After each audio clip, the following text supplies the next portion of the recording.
Support for I Hear of Sherlock Everywhere is made possible by the Wessex Press, the premier publisher of books about Sherlock Holmes and his world. Find them online at wessexpress.com. Also, by the John H. Watson Society Monograph Series, available from the John H. Watson Society, publishers of the Watsonian, online at johnhwatsonsociety.com. And the Baker Street Journal, the leading publication of Sherlockian scholarship since 1946. Subscriptions available at bakerstreetjournal.com. I Hear of Sherlock Everywhere, Episode 74, the BSI Weekend 2015. I hear of Sherlock everywhere since you became astronomer. In a world where it's always 1895, comes I Hear of Sherlock Everywhere, a podcast for devotees of Mr. Sherlock Holmes, the world's first unofficial consulting detective. I've heard of you before. You're Holmes the meddler, Holmes the busybody, Holmes the Scotland Yard Jack in office. The game's afoot as we discuss goings-on in the world of Sherlock Holmes enthusiasts, the Baker Street irregulars, and popular culture related to the great detective.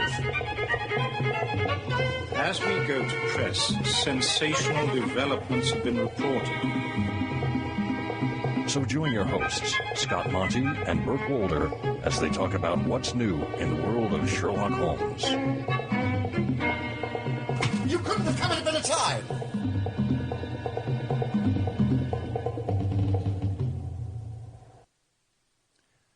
And what a great time it is to be interested in Sherlock Holmes. Hello, this is Scott Monty from I Hear of Sherlock Everywhere, the first podcast for Sherlock Holmes devotees where it's always 1895. And goodbye from Burt Wolder. Well, we're a little late, folks, so we've got to go, but the next episode will be even better than this. So soon. Well, you know, if we had more sponsors, we can just have the intro and then the outro and be done. That's true. And we do have three sponsors this time. You heard a new one added in there for just this episode. So listen closely a little later on, and we'll tell you all about the John H. Watson Society manuscript series. Monograph series. Series. I feel like Larry must have felt on the day Curly arrived. Oh, you always struck me more as a Curly Joe DeRita kind of guy. Oh, well, I liked Curly Joe DeRita, but were you a big Stooge fan?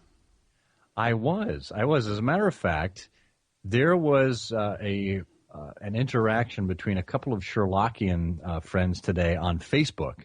It's been interesting watching Sherlockians over the past year get involved in social networks, mostly Facebook, some on LinkedIn, but it's fun seeing the other sides of their lives, which we don't always get to do, especially when we're at big weekend gatherings like the Baker Street Irregulars Weekend, which we're here to talk about. But the interaction I saw, and I hope they don't mind me saying this, I believe it was a public thread, was between David Morrill, who for many years was Sir Hugo on the Hounds, and he joined us here on episodes 21 and 22 to talk about Sherlock Holmes and the movies, and Vincent Wright, who is a great Sherlockian from Indianapolis, and who was a co-presenter at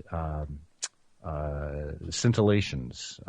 Science, yeah. Scintillation of Scions 7, I believe, down in Maryland last year. Well, David started off today by posting on Facebook, someone asked if I was interested in Powerball. Not at my age, I said, to which Vincent responded, you could finally pay for the trip to Viagra Falls. At which point I chimed in, Viagra Falls! Slowly I turned. And then Vincent chimed in, inch by... Oh, never mind. David said, it's nice to have friends who can hit my curveballs out of the park. I like that. Now, wasn't that Abbott and Costello, though? That wasn't the Well, Stooges. they used it later on, but it was originated. It was a vaudeville routine, but it was originated by the Stooges. Right. And it was Moe, Larry, and Curly in the 1930s that originated that one. Niagara Falls. It's an odd thing, isn't it? I find that recognizing the appeal of the Three Stooges is more a guy thing than a gal thing. Oh yeah. I guess it really appeals to the 4 or 5 year old boy that is far from being a man. That we keep within us for yes. many years. I took it as a great symbol of pride when my sons, who are now 8 and 11, wanted to sit down with me and watch some Three Stooges. Oh. And now, of course, you don't have to wait for Saturday afternoon to roll around to watch them on television. You can pull them up anytime on YouTube. Right. So I introduced them, I think it was over Thanksgiving weekend, to the Niagara Falls routine, and it has become just a great running gag between the three of us. Oh, I'm sure Mindy must thank you for that. Oh, she loves it, let me tell you. She encourages us to go out and find things to do outside and, take father-son trips long distances from the house. Go figure. But yeah, so the Three Stooges, it's always nice to see them creep into conversation. Well, what have you been up to since we talked last? I mean, Ken Ludwig was here with us, and now it's just you and I. Yes, well, but that's always very welcome. Well, I've been, what have I been doing? We had a great ASH meeting the first week of February. I was up in Newport for the meeting of the Victorian Military Society, which isn't a specifically Sherlockian group, but that celebrates the traditions of Her Majesty's Officers' Mess in Newport, and we have many members of the Naval War College that join that, and that's a lot of fun. And other than that, I've been just coping with the winter and working. Huh. And you? Fair enough. You've been out and about. You've been in San Francisco. You've been all over the place. Yeah, Amsterdam, San Francisco, lots of travel. But unfortunately, because my trip from Amsterdam coincided, I got back on the same day of the Amateur Mendicant Society meeting here in Detroit. I missed the opportunity because this is, one of their big meetings of the year. Chris Music, BSI, who shared an early copy of his book with me at the BSI Weekend. He has written a new book called From the Vaults, Early History of the Amateur Mendicant Society from about 1946 to 1964. I do have a copy of that, but he was going to be signing and selling copies at the Amateur Mendicant Society meeting, which unfortunately I had to miss. But I believe the book is for sale outside of that, and we'll put a link up in the show notes to mention that to folks.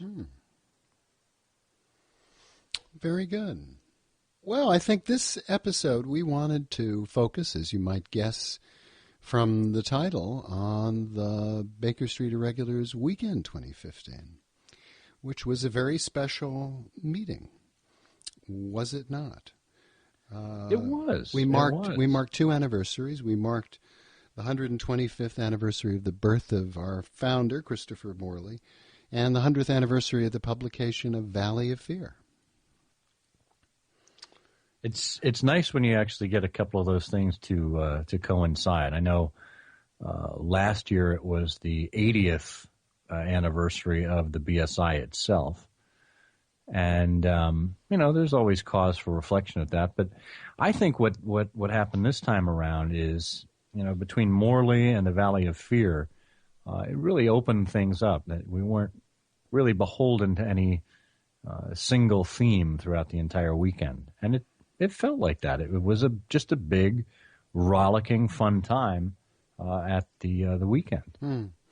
Well, it was a great celebration, and there were other milestones. I remember Mike in kicking off the dinner presented some artwork to Bill Hyder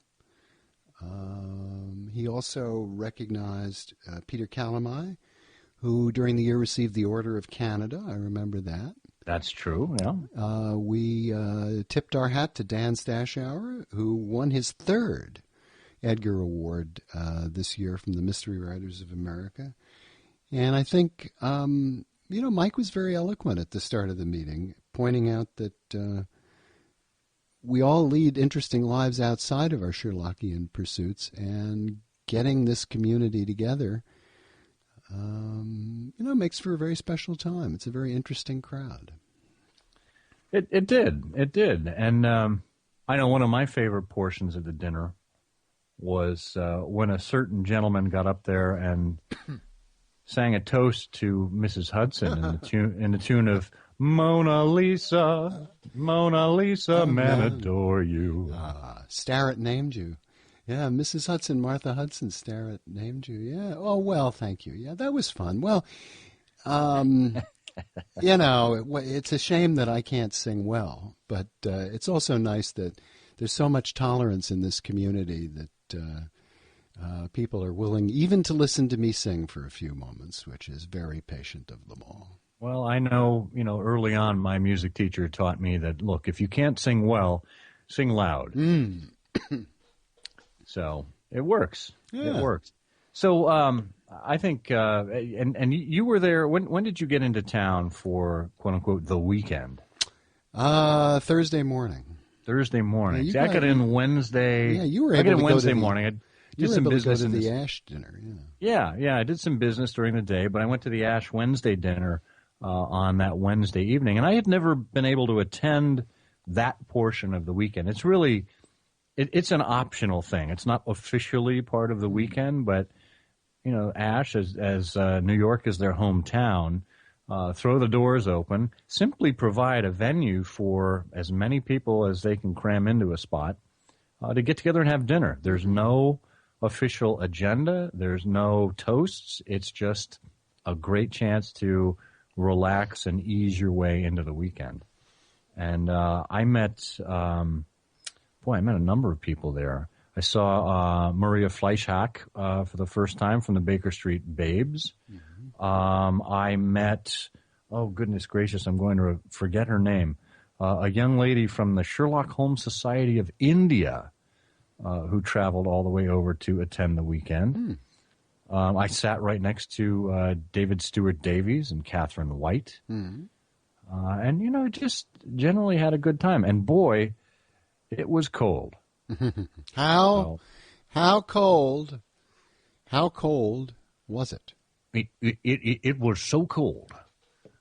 I couldn't feel my Victorian bells. I don't know. I didn't have one ready for that one this time, Bert. Sorry. But, one of the things everybody likes to complain about during the BSI weekend, because it's held in early January in New York, is the weather. And while we didn't have precipitation this time around, we had biting cold. And while it's nice to, get welcomed indoors by people you haven't seen in quite a few years, it's even nicer when you're coming from outside when you're freezing and the atmosphere of the room as well as the welcome from your friends are both warm. And frankly, that's what the whole weekend was, kind of from feast to feast, from breakfast to lunch to dinner to cocktail reception and everything in between. And just had an opportunity to just hear some really great stories from some amazing people. Yes, it's unique also in the amount of eating and drinking that one does. And not too many people know this, but the Baker Street Irregulars weekend is designed intentionally so that from the Wednesday night through Sunday, the average attendee will consume the same amount of calories that Sherlock Holmes did in 1895. I thought you were going to say over the course of his 30-year career. Nearly, yes. Nearly. Well, I know one of the things that I look forward to, and there are lots of different traditions that happen throughout the course of the day on Thursday. There's the lunch of the Sacred Six. There is the annual Lunch of Steel to celebrate Frederick Dorr Steele. In the evening, people kind of go off and do their own things. I know there's some folks that have for years have gone to Ollie's Noodle House. There's others that have gone to Pete's Tavern, kind of an O. Henry celebration. But you've been hosting this little gathering on behalf of or in memory of Freddie Dorr Steele for, was it 12 years now? Yeah, it's hard to believe. And we changed the venue this time. Oh, we did, yeah. For you, it's always been at the Players, but the Players has ceased food service, sadly. So we now have a new locale at Sal Magundi Club, which is one of the oldest American art clubs. It's actually older than the Players. The Players Wow. Was founded in 1883, which must mean it was lost at around 1882. But the Sal Magundi goes back to the 1870s, all the way down there at 5th Avenue and 12th Street.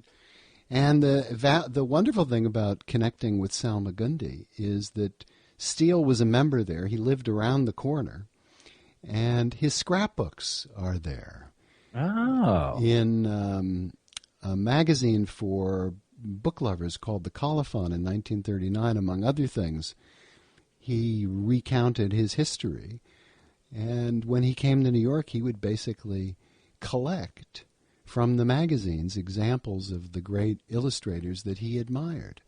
And it grew to a massive collection that is still with us at Sal Magundi Club. And it's absolutely amazing. We were lucky enough to go up to the library and see those scrapbooks, and you get to see everything that caught his eye. And it's amazing stuff that's preserved there. Absolutely amazing. Maxfield Parrish. I mean, the people that you would recognize, Charles Dana Gibson, the great names, but also people like Frederick Dielman, who is less well remembered and so on. And it's immense. There must be 24 huge books there. So that was a real treat. Yeah. So before we get into some of the conversations from the Lunch of Steel, how did you go about deciding to honor Frederick Dorr Steele? I mean, of all people, you know, we've got lunches dedicated to William Gillette and Mycroft and all sorts of folks around, you know, as you go through scions around the country. What led you to pick Frederick Dorr Steele? Well, there were sort of two things that were going on. One was I was very interested in bringing back the 3 Hours for Lunch Club, which was one of the two societies, as Terry Hunt described in his paper about Christopher Morley at the BSI dinner, that led to the formation of the Baker Street Irregulars, the other being the Grillparzer at Sitten Polizeiverein, among the clubs that Chris Morley founded throughout his lifetime. But the 3 Hours for Lunch Club was always something special in that it's a bit like you described the Ash dinner. It was a no-agenda group with clubbable, interesting people who were capable of talking knowledgeably about Sherlock Holmes, but also about many other things. And originally it started as an opportunity just for me to meet my New England friends. Charlie Adams, may he rest in peace, and Tom Francis and Richard Olkin and Al Silverstein and Jan Prager and the gang from Rhode Island and Connecticut and Boston. And I latched on to Steele because having joined the Players, I was surrounded with lots of information about his life and times there. He was a great luminary in the Players. He joined the Players in 1905 and was a member until his death in the 1940s. He was the head of the pool committee at a time when the pool table was really a center of attraction at the club. He was also the editor of the club bulletin for many years. And I discovered that he had written several Sherlockian pastiches, which he then illustrated over the years and put them in the club bulletin. And so, And so I began reprinting them as part of my souvenir books for these lunches, the first one being The Adventure of the Missing Hat Rack. And I've just kept finding more and more Steele things. This memoir, his memoir that was in, his reminiscence that was in The New Yorker, his memoir that was in Colophon, his letter describing his first meeting with Sherlock Holmes, his pastiches, his other interests, and it just sort of grew from there. But the attractive thing about Steele was Steele as an artist and his temperament, which really comes through in his writings. Illustrators are a solitary lot. We got into this a little bit with Tom Richmond. Yeah. And you often don't know how good your work is, how well your work is received. Steele would occasionally have the experience of dashing off a sketch and sending it to someone, an editor, with a note that says, "How's this?" And the editor says, "That's perfect. Don't do any more work on it. I'm buying it. I'm going to print it." And he would be astonished. And then he would work and he would work and he would work on something, and it would come back for corrections. And he would illustrate the work of artists, and some he had a great affinity with, who were complimentary about how he brought their scenes and characters to life. Others were less so. In fact, one of his great disappointments was when he was in England and met Conan Doyle. And Conan Doyle kicked off his part of the conversation by telling Steele of another great artist, Cyrus Cuneo, who, in Conan Doyle's opinion, did the best job that's ever been done on any illustration for anything that Conan Doyle wrote. And that was, those little things, were felt very deeply by Freddie Steele. And so I developed a great sense of his personality, and just sort of led from there. I found him very attractive as a character. Well, it's a nice tradition. And in case folks who are joining this podcast early in their Sherlockian interests, Frederick Dorr Steele in our circles is most widely known for his illustrations for particularly the return of Sherlock Holmes and beyond in the Collier's magazine as Sherlock Holmes came overseas to the United States. And, of course, he used William Gillette as his model, if you will, for the figure of Holmes. And it's by those drawings that we've come to know Steele. And, of course, his profile of Sherlock Holmes still graces the Baker Street Journal to this day. So Frederick Dorr Steele, a very, very important member of the Sherlockian community, and wonderful that we actually are and have been able to meet in the clubs that he called home for many years, his home away from home, if you will. And I think part of the interesting things that we learn there are some of the backstories behind, how organizations were founded and how certain events that have become legendary in our collective memory came to be. And I don't think there's anyone better at telling some of those stories than Peter Blau. John Bennett Shaw and I were once sitting in the lobby of the Algonquin back in the old days. And Ev Herzog came up to us. This Ev Herzog right here? That one, yes. Not the other one? Not my mom. And said to us, John, I've heard you tell your story about that night at Kavanaugh's restaurant when the adventurers picketed the restaurant. And John noted. And she turned to me and she said, Peter, I've heard you tell your story about that night at Kavanaugh's when the adventurers picketed the restaurant. And I nodded. And she said, they're not the same story. And we nodded. And she said, neither are they the same as mine. And we nodded. And John said, ours are better. Why are we not surprised? Yeah. And indeed, he was right. Ours are better. Yes. Now, was it Kavanaugh's? I thought that was at the Regency.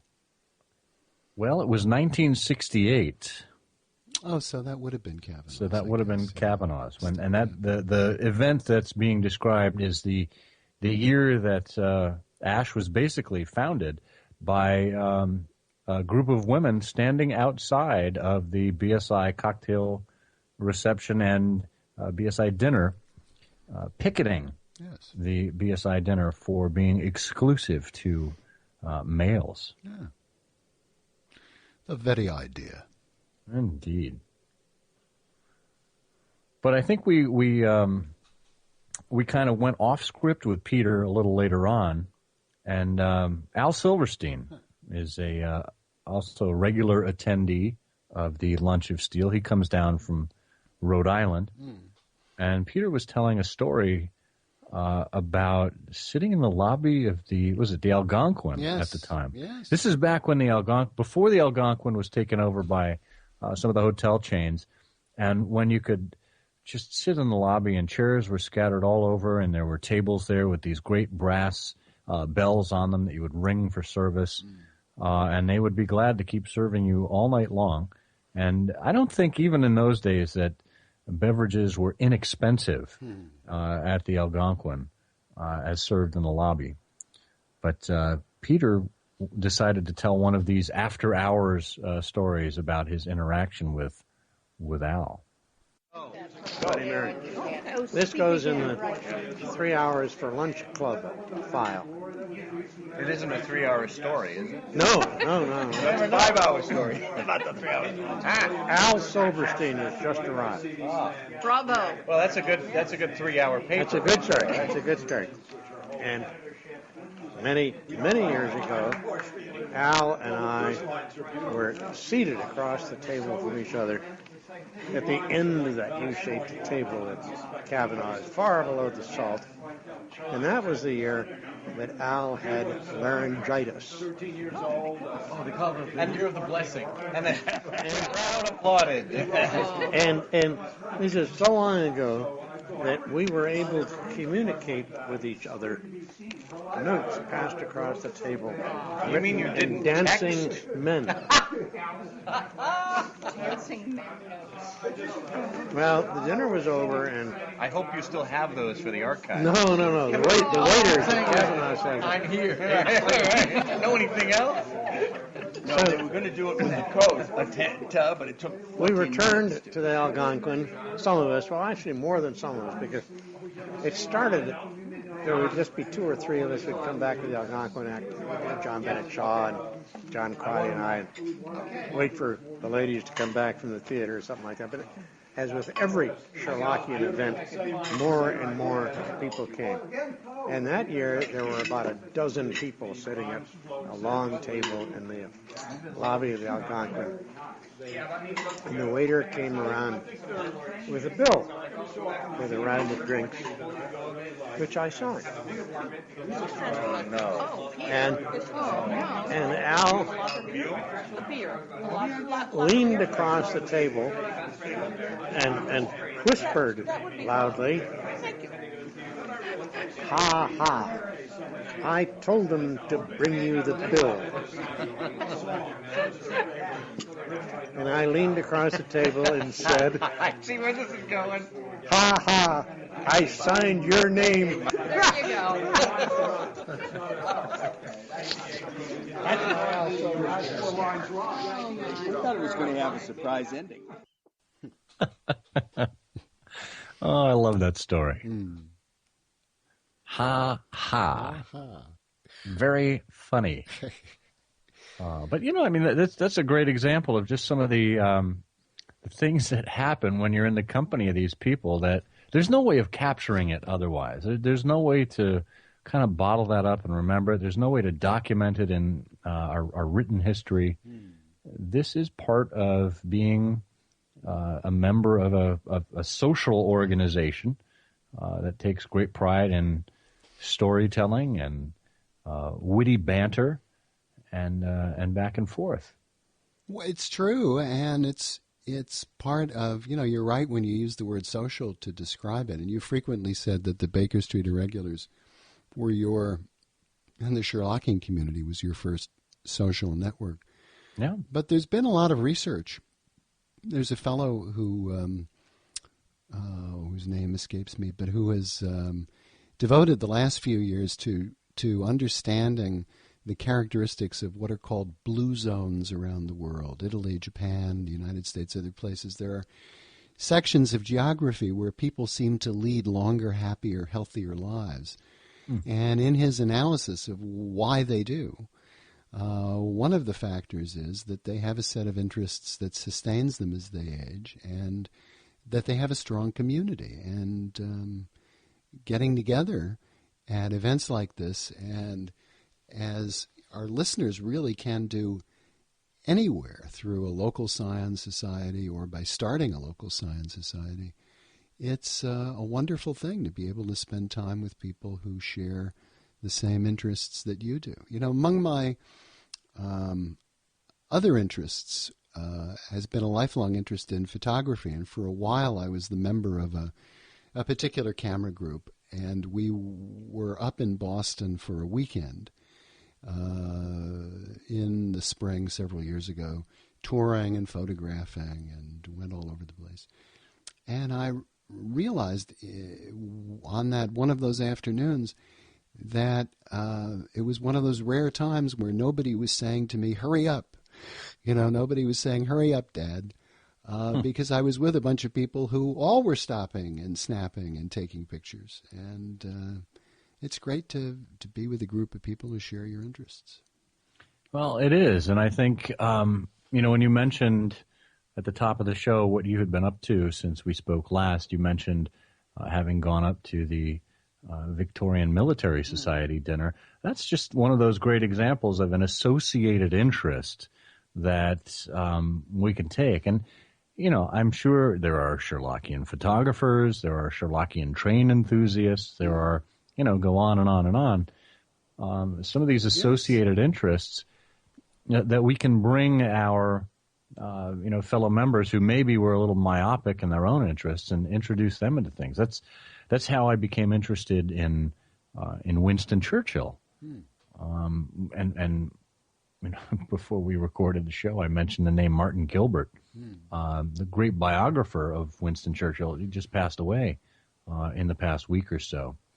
And it was because John Besh, who I had known from my Sherlockian circles, introduced me to Winston Churchill and a lot of the writings about him. He introduced me to the English-speaking Union. Lots of associated interests that you learn from your fellow. I don't want to call them socialites, but your fellow members at these social organizations. Well, and it's true. I mean, and you find remarkable connections. I mean, for several years, an acquaintance of mine was a fellow who was responsible for, he worked with John Iwata at IBM. His name was Harvey Greisman, and did public relations and marketing. And one day I discovered quite by chance that Harvey was passionate about Winston Churchill. In fact, he had some executive position in the Churchill Society. Maybe he was president for a year or something like that. But it's amazing what you discover about people. And the charming thing about Sherlock and about Holmes is, particularly now these days, I find many more people that when they ask me what I do and I tell them, oh, by the way, I have this interest, many more seem to come back and say, I've always liked those stories too. Yeah, that's true. That is true. Well, speaking of associated things, what a great opportunity for us to pause and thank our sponsors for associating themselves with us. These are folks that actually pay good money, money at least, to us Have you to cashed help. any of those checks, Monty? That's what I want to know.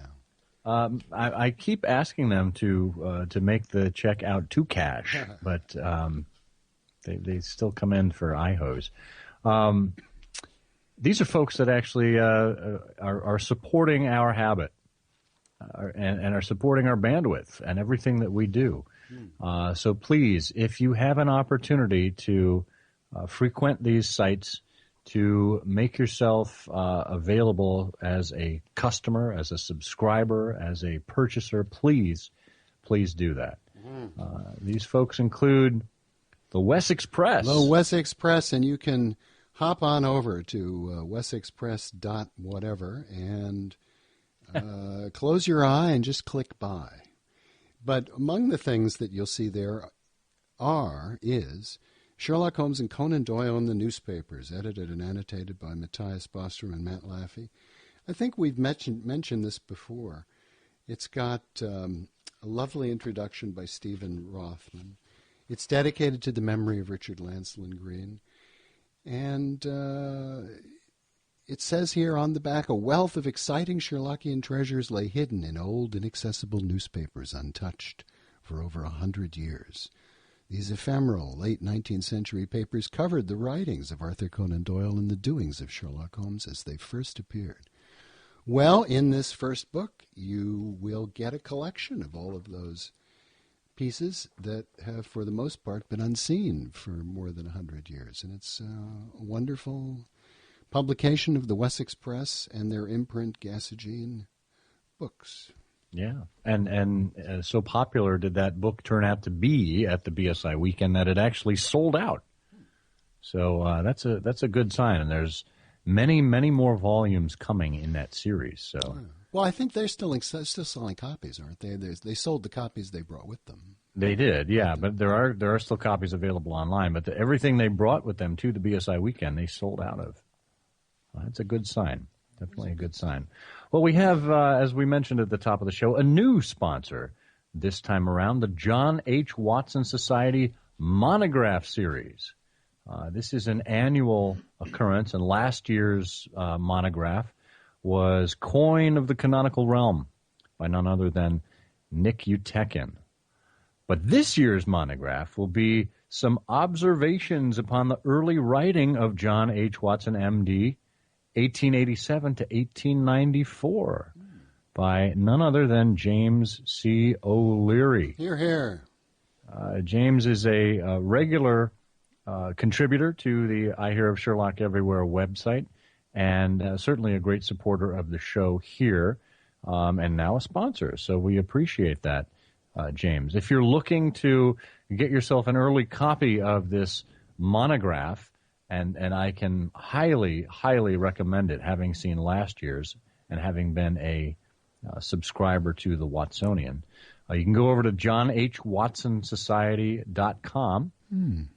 John H. Watson Society is the online society dedicated, of course, to recognizing and celebrating the accomplishments of none other than Sherlock Holmes's biographer, his Boswell.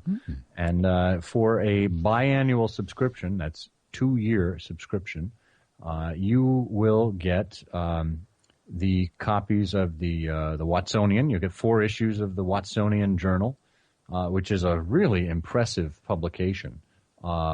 It's thick, like on the order of the old series of the BSJ thick, and it's filled with great scholarship. It's $50 domestic, $60 overseas. Members and non-members can purchase individual issues of the Watsonian if you want to catch up for $12 per copy. And you have the option of choosing either a print edition or a PDF for downloading electronically. And James O'Leary's monograph itself is also $12. So what a bargain in Sherlockian scholarship available from our friends at the John H. Watson Society at johnhwatsonsociety.com. Oh, the Baker Street Journal. Oh, are they still publishing? They're not only publishing, they're tweeting. You're kidding. Yes. Find them on Twitter at Baker ST Journal. Baker ST Journal on Twitter. I think Steve Rothman, as the editor of the publication and as the editor of the tweets, does a remarkable job with the Journal. It's a fun Twitter account to follow, and of course, it's a must-have for any Sherlockian who calls him or herself a Sherlockian. Annual subscriptions are open for 2015. Get your subscription in now at BakerStreetJournal.com, and of course, the Christmas annual is included. So you get 4 issues plus the Christmas annual. And it is, I think they actually mentioned who the Christmas annual is about this year. None other than Nicholas Meyer and the 7% Solution. We're celebrating 40 years of the 7% Solution. I guess 2015 is the year that falls in between the 40th anniversary of the book, which was published in 1974, and the movie, which hit the theaters in 1976. So what a great way to split the infinitive and celebrate the 7% Solution's 40th anniversary as part of the Christmas annual. But get your subscription in now to the Baker Street Journal, because that's the only way to get that Christmas annual. Yeah, and for those of you who I hope are few in number who've never seen or looked at the Baker Street Journal, it really is worth it. One of the customs is of the community here is to recognize in most years an article from the Baker Street Journal is worthy of special merit. And the author of that article is given a special prize called the Morley Montgomery Award, named after Christopher Morley and James Montgomery, an early irregular. And this year, the Morley Montgomery Award, went to our friend Tim Greer. That's right. For his article in the autumn 2014 Baker Street Journal, Murger in Baker Street. Now, I always thought it was Henri Murger, but he wrote it's a magnificent paper. You know, Tim points out that in Study in Scarlet, Watson, in the 5th chapter, is skipping over the pages of Henri Murger's Vie de Bohème, which is a collection of stories about artists and writers in 1840 Paris, and among other things, it led to Puccini's opera La Bohème. But it's a magnificent article all about the bohemian nature of Holmes, Watson, and even Irene Adler, and how it fits into that world. And it's just beautifully written. And so if you appreciate things like that, that's what awaits you in the Baker Street Journal. Yeah, that's a good call. And of course, that was actually part of the BSI Weekend as well. You know, the Baker Street Journal hosts the Morley Montgomery Award reception right before the distinguished speaker lecture. And it's a great opportunity for anyone who writes for the Journal to show up and enjoy open bar on behalf of the Journal and meet the other writers. So, you know, if you needed more incentive to actually write for this publication, I don't think we could give you better. And, you know, as I'm looking at the Baker Street Journal Twitter handle right now, Twitter account, it looks like today, February 12th, 2015, marks the 25th anniversary of the death of Julian Wolfe. Oh, my goodness. Yeah, 25 years ago tonight. May he rest in peace. Indeed.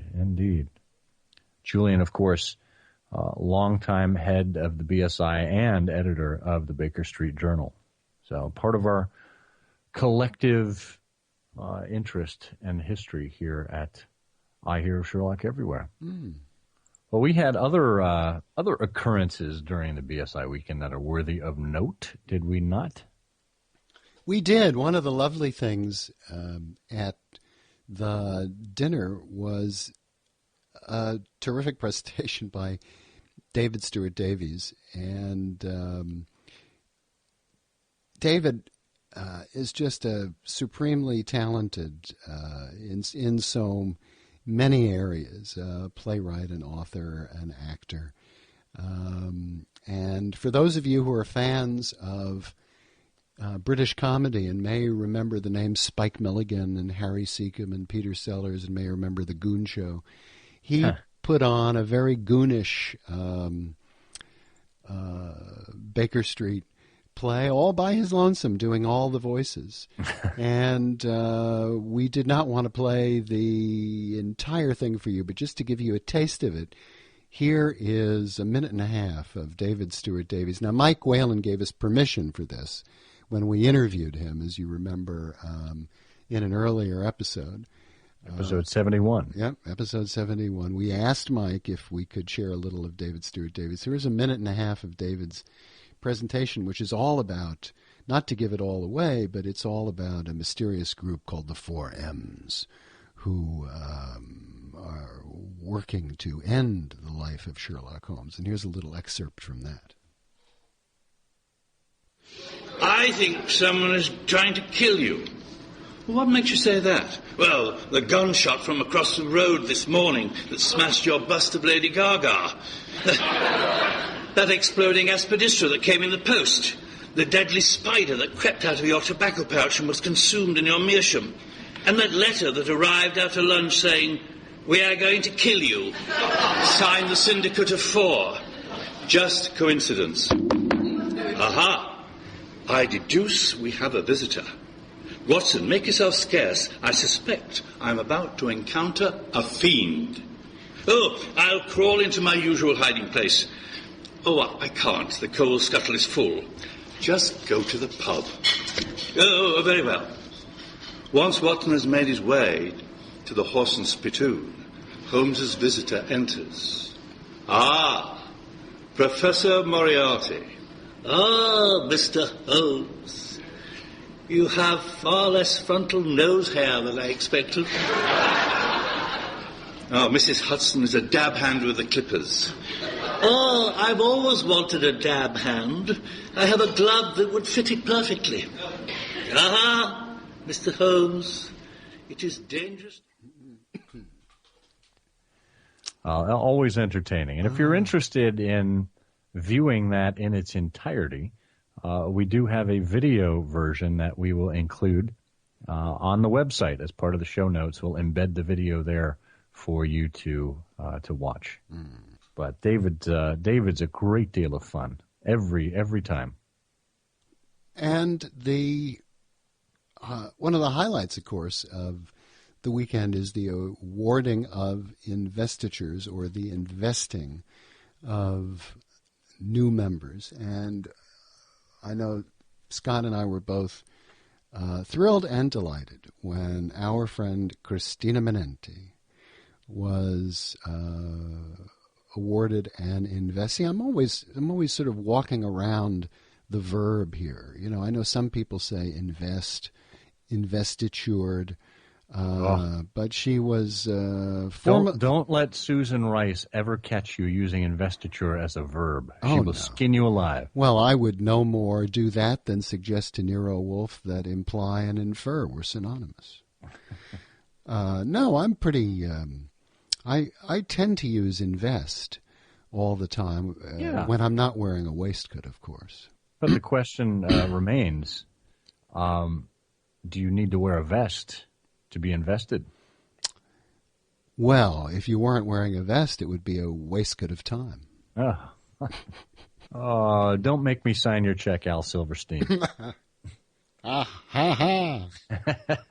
Ha ha. But Scott, you talked to Christina a few minutes after she received the happy news that she was. Yeah, I was sitting back to back with Christina. Her table was right behind mine, and I was able to snare the first interview with Christina after she came back from receiving her investiture. And I asked her what it felt like, what was going through her mind now that she was a member of the Baker Street Irregulars. I can't stop shaking mostly. I don't even know, I never expected it, ever. And then people kept telling me, it'll happen. I'm like, okay, whatever. And then it did, and now I'm just kind of like, I have nothing intelligent to say right at this moment. Well, of course, Christina was given the investiture Grace Dunbar, which is the heroine, or actually the victim from The Problem of Thor Bridge, a woman who was maligned and accused inappropriately of vile deeds, and couldn't think of a more appropriate investiture for Christina. So I know we're all thrilled to welcome her, and I can't believe I have to say this, as part of the next generation of the BSI. There was one time when that was me. I think we all were there. Don't live in the past, Monty.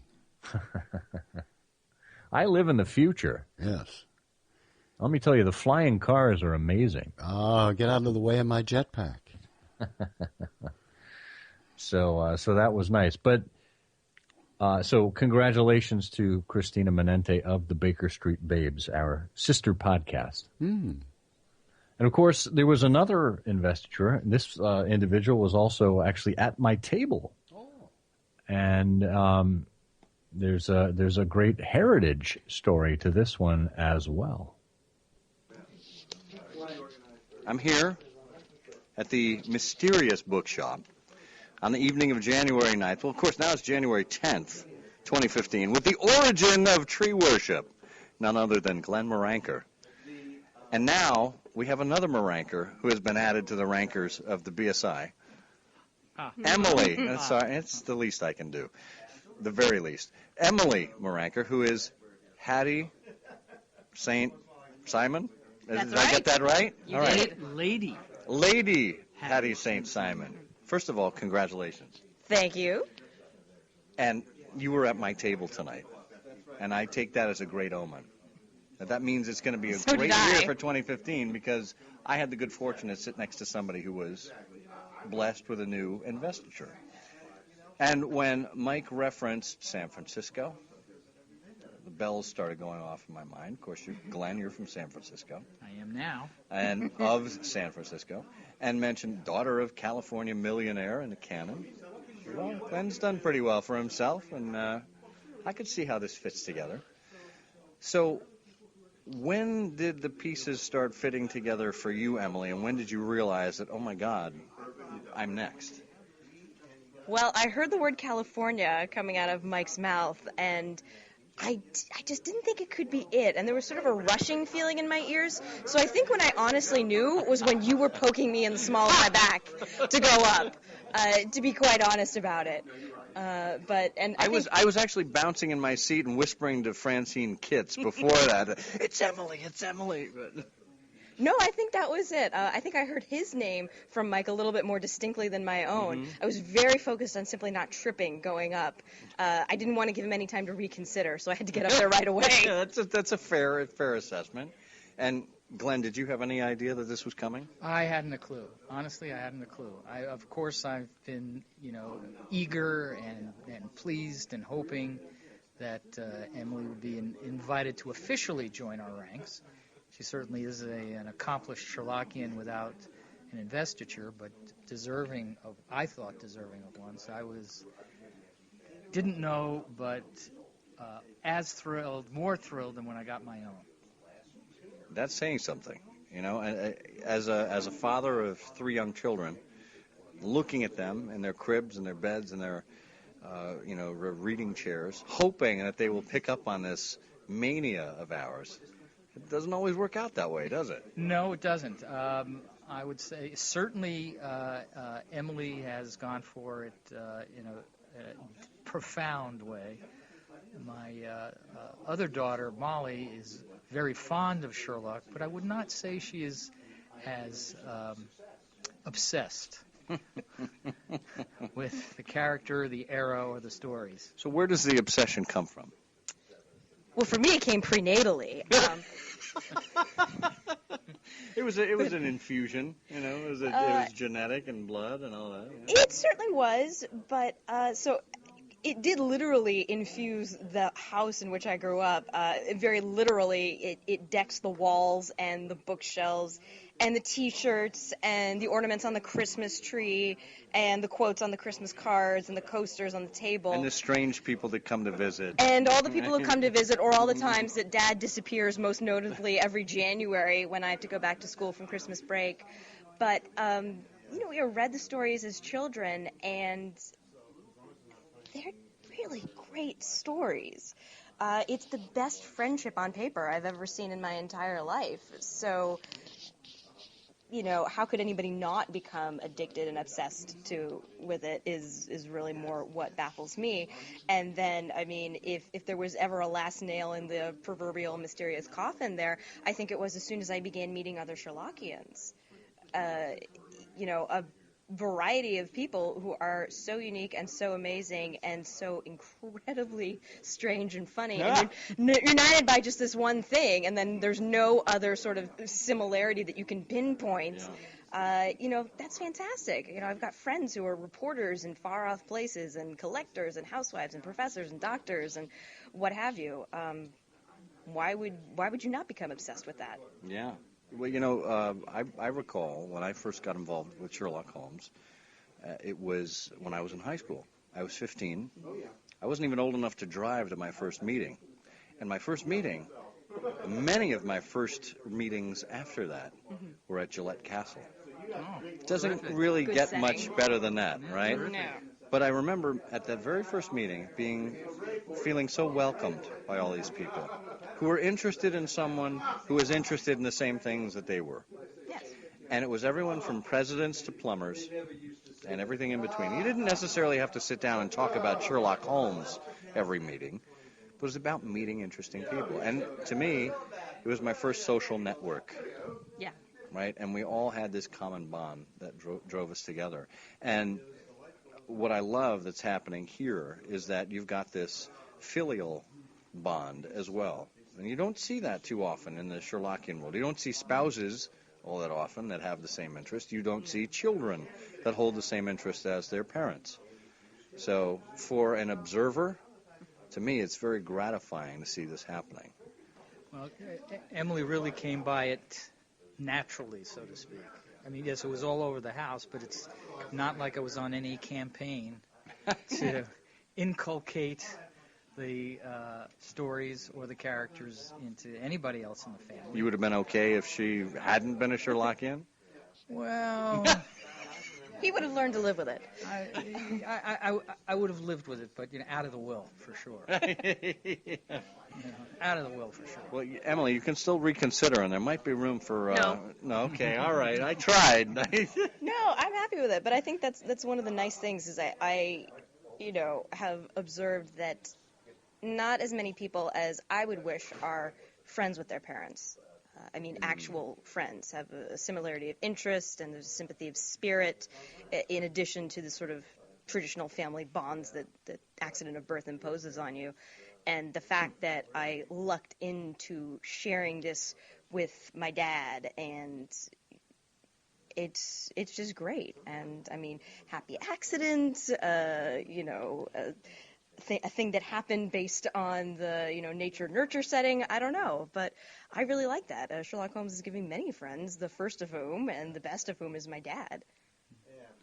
So Sherlock has just been,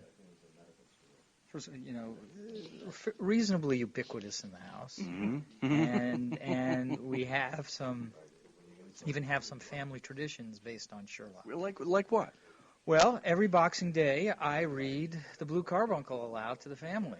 And I think we may, yeah. Yes. No, we may have missed, one or two or three over the years. That's amazing. So, for what's example, the setting like? Tell me. Well, the last one was the most interesting because Emily wasn't home.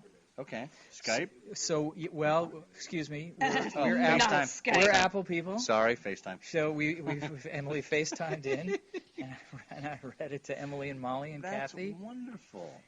Yeah. And I also... Did you still use an Apple computer? Apropos of nothing. It works. I left the dark side a long time ago.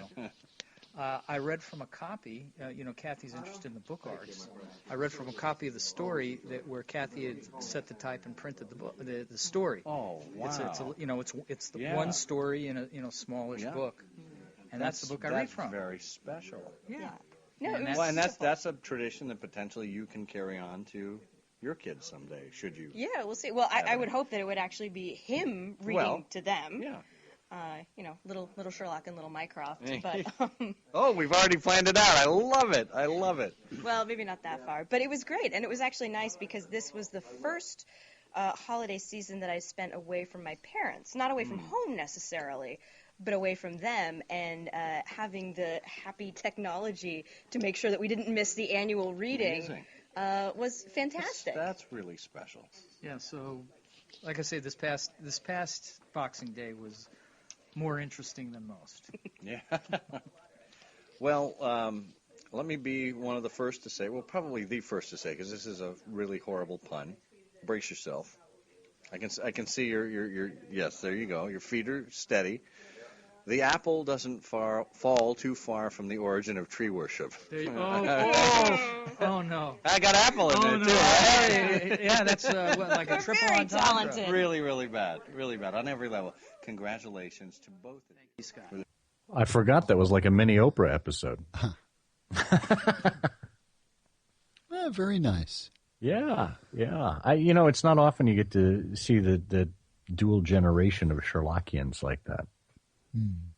Usually, this mania is contained to one generation, and try as we might, parents have a difficult time getting their kids into it. And I was at Glenn's house not too long ago, and he's got one of the most amazing collections you will ever see. And some of his manuscripts, yes, it's plural, and his original Sidney Paget artwork were not there because they are actually on loan to the Sherlock Holmes exhibition at the Museum of London.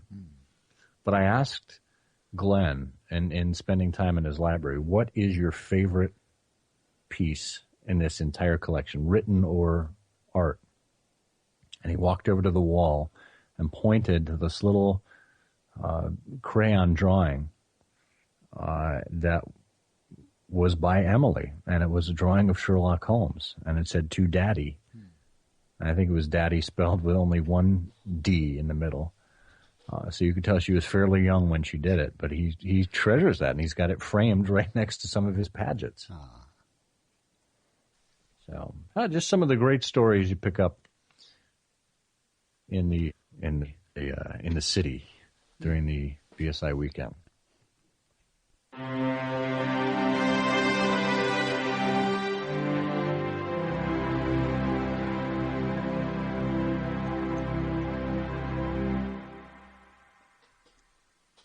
Well, that can mean only one thing. I've forgotten what it is. Oh, yes. The editor's gas lamp. Oh, of course. That's right. Well, this time we're actually digging into the Watsonian, branching out a little bit. So not a gas lamp per se, but a stand-in. And in this case, we've got a gentleman who we saw quite a bit over the BSI weekend. I know we'll be talking to him and a couple of his colleagues in a couple of episodes, and that is Bob Katz. Robert Katz, of course, for many years at the BSI dinner, did the toast to the second Mrs. Watson. So as you can imagine, Bob has all kinds of interests in things Watsonian. Well, in this case, Bob talks about Watson's wound, real or phantom. One of the great controversies in the Watsonian literature has revolved around the location of John Watson's war wound. In A Study in Scarlet, we learn that Watson was shot by a Giselle bullet in the shoulder, with the bullet shattering the bone, most likely the clavicle, and grazing the subcutaneous artery. Later, in The Sign of Four, Watson tells us he had a Giselle bullet through his leg.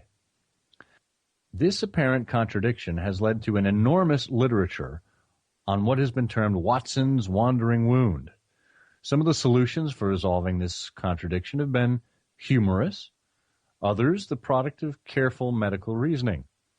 However, many are somewhat derogatory to Watson's personality, or to his honesty, or even his physical attributes. It's often stated or implied that Watson was injured in such a manner as to make him forgetful of the wound's location. Another suggestion can be made about the true nature of Watson's injury. It is one that, far from inspiring ridicule of Watson, actually increases our respect for Watson's character. The region of the subclavian artery is one of the most anatomically complex in the human body. An extraordinary series of large blood vessels and critical nerves are all within a few centimeters of each other. A wound that shattered the clavicle and came so near the subclavian artery could hardly fail to come equally near the brachial plexus, that large nerve that controls movement and sensation to the upper extremity. The result of such a wound would depend on the extent of the trauma. A complete break in the continuity of the nerve would leave an arm nearly useless on a permanent basis. However, even a grazing could cause a swelling in the region with some temporary dysfunction. An intermediate level of injury, damaging but not severing the nerve, might cause significant long-term disability. This author has suggested previously that Watson's Maiwand injury led to a major limitation in his professional career. Beyond the impairment of movement and function produced by the wound, another important issue needs consideration. Brachial plexus nerve injuries can result in a syndrome of prolonged and agonizing pain, known commonly as causalgia. The pain can be burning, intense, and paroxysmal. It's possible that a ligature was placed around the nerve during the repair of the injury to Admiral Horatio Nelson's arm, resulting in his being in pain for the remainder of his life. Well, long after his return from Afghanistan, Watson might have been in pain from the after effects of his injury. Any bone or bullet chips remaining in the wound site would have exacerbated the situation. Well, how then does this resolve the controversy over Watson's seemingly multiple wounds? It should be recalled that although Watson was a physician, he would also react to injury in the same manner as any other patient. Periodic and profound episodes of pain may have been disabling and even debilitating to Watson. Perhaps he dealt with this like so many others faced with the same problem. He just tried to ignore the source of his misery. He could not even bear to think about the location of his wound, since in many cases of causalgia, even the mere psychological stimulus of thinking about the wound will cause that paroxysm of pain. He resorted to the use of euphemism in order to describe his wound. Rather than thinking about his injured shoulder, he called it his leg. Any means of avoiding mention of the site of his discomfort might spare him another attack. The leg injury was a phantom, a useful distraction that might have warded off attacks of pain from the real site of injury. Yet this also shows us another side of Watson's character. In spite of a lifetime of debilitating pain and disability, Watson managed to keep functioning. He practiced medicine, married, and most important of all, served as the Boswell to Holmes. Even if it was painful to do so, Watson sat at his desk and penned the memoirs of his adventures with Holmes. Regardless of the challenges he faced, Watson faced his challenges and enriched our lives.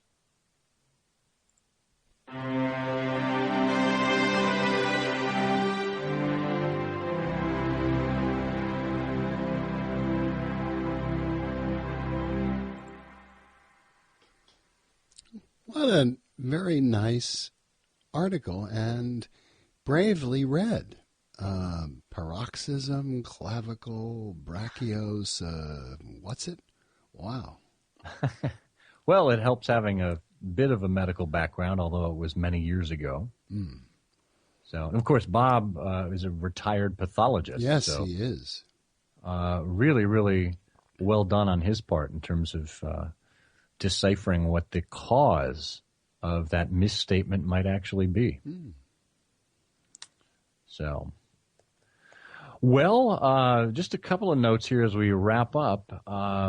Don't forget that I Hear of Sherlock Everywhere is available across any number of platforms that you wish, either audio or social. You can find us as I Hear of Sherlock on Facebook, on Twitter, on Tumblr. You can catch up with us on iTunes at bit.ly/I Hear of Sherlock. All lowercase there, bit.ly/I Hear of Sherlock. That's the place where we need your help. That's the place where if you log into iTunes, please consider leaving us a review. Rate the show, leave a review, tell other people what you think of this zany little get-together on a regular basis. And call us. You can contact us at 774-221-READ, 774-221-7323, and we leave and play your comment on the show. That is lovely. And, of course, email still works. Comment at ihearofsherlock.com will certainly reach us. And if you want to keep up on the news in between our monthly shows, which are produced and edited by my colleague over there, and go up the 15th of every month, you can check us out on sites like Scoop It and Flipboard. Very excited about Flipboard because just this week Flipboard announced that they have enhanced their website. So you can scroll through the news there rather than flip through. The flipping is, I guess, an artifact of the tablet and the phone versions. But on the web, you can go to bit.ly/flipsherlock, a capital F, capital S. And we'll have a link into the show notes there. But that's where you can find all of the latest news that we curate for you, have you check out there. And one of the most recent bits of news here is that the film Mr. Holmes was screened at the Berlin Film Festival. This, of course, is the screen adaptation of Mitch Cullen's A Slight Trick of the Mind, starring none other than Ian McKellen as Sherlock Holmes, a 93-year-old Sherlock Holmes in 1947 on the Sussex Downs. And his reminiscences and his interactions with a young boy with autism. So certainly worth checking that out. It also looks like the Sherlock special, which is thought to be scheduled for this Christmas, has finished filming in Bath and Bristol. And it looks like that our characters have a Victorian setting for once, with Benedict Cumberbatch and Martin Freeman and the like. Very good. Lot to look forward to. Indeed. And if you have an opportunity to be in London at the end of April, check out Sherlocked, the official Sherlock convention being sponsored by our friends at Sherlockology. They've already announced some of their early guests, which include none other than Mark Gatiss, Benedict Cumberbatch, Sue Vertu, who else? Stephen Moffat. So, and they're going to have other announcements about other guests as the weeks roll on. But tickets are already for sale. I believe the least expensive ticket is £29. It goes all the way up to a couple of £1,000, I think, for a VIP or platinum level ticket, which that's the ticket you need if you want Benedict Cumberbatch's autograph. He will not be made available to the screaming masses. But if you want to buy one of those VIP or platinum level tickets, you can guarantee yourself an audience with the Benny. The Benny, oh. So lots of cool stuff there. So check us out over on Flipboard. And, of course, consider an email subscription for free to what we've got on here. And subscribe with the audio feed of your choice. We're, of course, on iTunes, but we also have a presence on Stitcher and SoundCloud. So whatever works for you, take a listen. Excellent. Well, I suppose that leaves us. We're at the juncture of the point where we always like to say, I'm Scott Monty. Yes, you are Scott Monty, and I'm grateful. I'm a grateful, Burt Wolder, that you're Scott Monty. I didn't think you looked like a grateful. You certainly don't look like a dead, which is encouraging. Yes. You do look like a Burt to me, so that's encouraging. No, or not an Ernie. That's good. Hey, interesting bit of trivia as we're coming out of the holidays here. Bert and Ernie, which many folks know from Sesame Street, got their names from, do you know? Oh, I did. I did know that, but I've forgotten. From the cop and the taxi driver in It's a Wonderful Life. Right. Bert and Ernie. Well, we are Bert and Ernie, reminding you that the game's afoot. You know, I'm afraid that in the pleasure of this conversation, I am neglecting business of importance, which awaits me elsewhere. Thank you for listening.